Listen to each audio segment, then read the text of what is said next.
बारिपदारे जिला स्तरीय 76तम साधारणतंत्र दिवस पालित।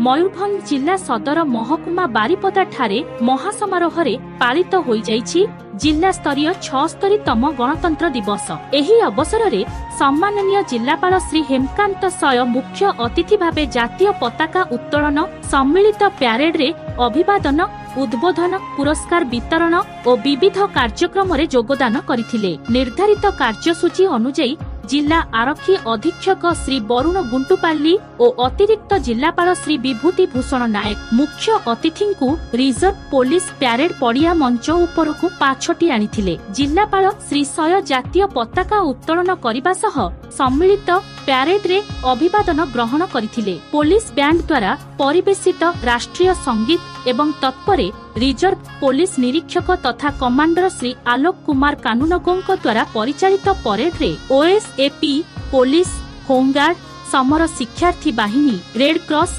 जातीय सेवा योजना, स्काउट एवं गाइड और सिविलियन समेत 34 कोटी ट्रुप राष्ट्रीय एकतार परिचय त्रिरंगा पताका को सम्मान जणाई एवं मुख्य अतिथि को सम्मान जणाई एही पारंपरिक कार्यक्रम को संपादन करथिले। लोकमानंकु सेवा माध्यमरे अधिकार साब्यस्त करबाकू सुजोग देउछि से विषय रे कहिथिले। एथि सहित जिल्ला रे प्रशासन द्वारा विभिन्न जनहितकर कार्यकलाप एवं जुगोपयोगी कार्य समस्त विषय रे जिल्लापाल श्री सर कहिथिले। जिल्लापाल एहा मध्य कहिथिले जे कृषि कल्याण, स्वास्थ्य एवं शिक्षा दिगरे मयूरभंज प्रशासन सदा सर्वदा कार्यरत। तेबे एही संपूर्ण दिवस कार्यक्रम परिचालना जिल्लापाल एवं अतिरिक्त जिल्लापालक तत्वावधान रे जिला सूचना और लोक संपर्क अधिकारी श्री अविनाश पाणी निर्वाह और कार्यकारी करिथिले।